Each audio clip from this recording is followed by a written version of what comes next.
e será julgado amanhã aqui no Rio um dos mais temidos traficantes do Brasil. Quem é ele? Tem a imagem do cara aqui? Luiz Fernando da Costa. Fernandinho Beiramar responde por 4 mortes durante uma rebelião no presídio de Bangu. Um forte esquema de segurança será montado para a chegada do criminoso que está preso no Paraná. Hernani Alves, pode rodar.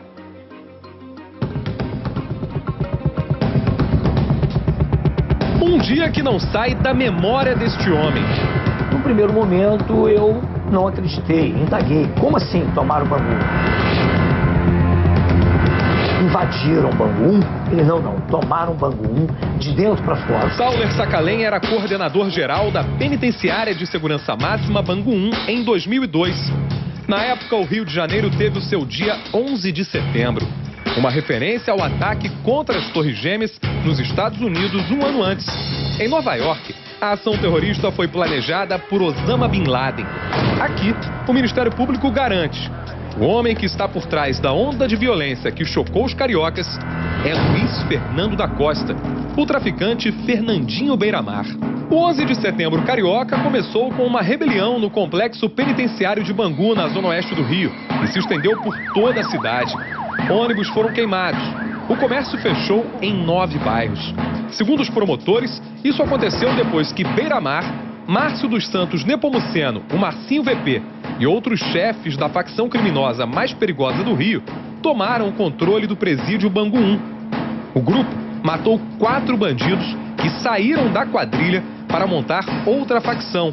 Entre eles, Hernaldo Pinto de Medeiros, o E.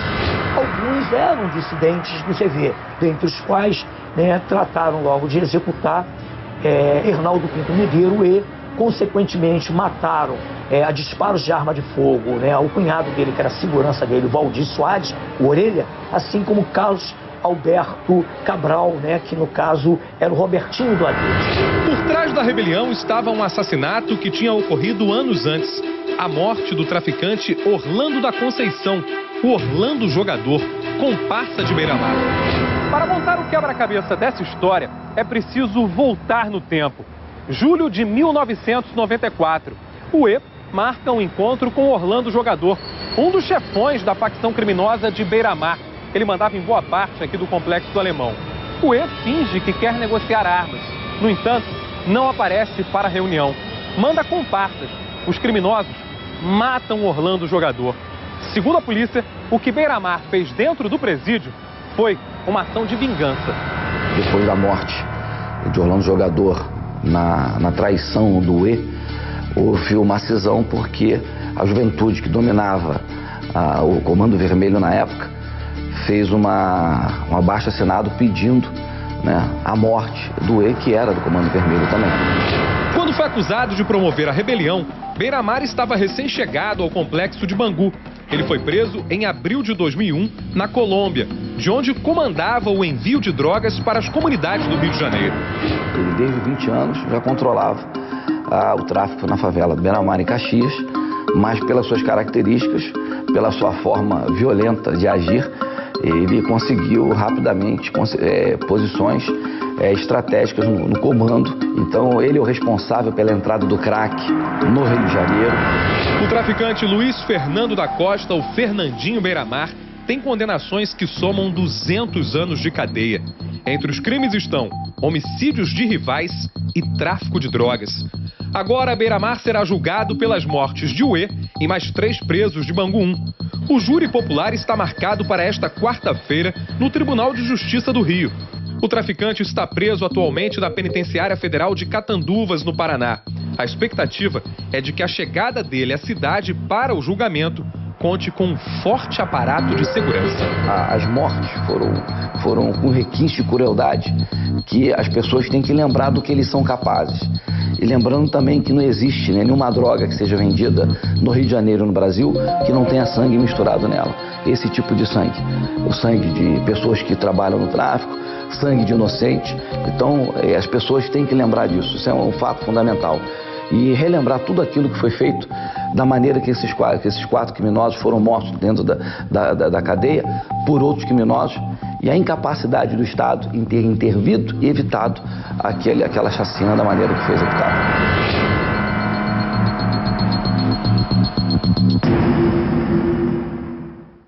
Forte esquema policial, a gente já descreveu aí na reportagem, é uma preocupação, porque vem dois tipos para cá. Não só o Beiramar, mas como o Celcinho da Vila Vintém. São presos perigosíssimos que estão no RDD, que é o regime diferenciado, justamente, cadê o Celcinho? Me dá a imagem aí do Celcinho. Justamente para um confronto entre os dois. Esse é o maior problema. Ali na frente do juiz é um contra o outro. Agora, a única coisa que eu não entendo, por que não faz isso com videoconferência? Para que gastar uma grana com dois bandidos da mais alta periculosidade, fazer esse esquema policial, trazer para o Rio de Janeiro com toda a tecnologia que a gente tem em mãos? Testemunhas foram convocadas para participar desse julgamento. Entre elas, como eu disse, está o traficante Celso Luiz Rodrigues, o Celcinho da Vila Vintém. Ô Hernani, a chapa vai esquentar aí, hein, meu irmão? Exato, são 10 testemunhas, Gustavo, entre as testemunhas de defesa e acusação. E o Celcinho da Vila Vintém, na verdade, pode colocar em prática amanhã uma espécie de vingança. O julgamento começa à 1 da tarde no primeiro tribunal do júri, no centro do Rio. O que acontece? Na ocasião da rebelião, em 2002, o Celcinho iria ser morto pelo Beiramar. Só que ele, naquele momento, no momento em que o assassinato iria ocorrer, disse que estaria disposto a entrar para a facção de Beiramar, trair o grupo dele. Celcinho, de fato, ficou algum tempo ao lado de Beiramar, mas depois, obviamente, voltou para a facção criminosa que pertence.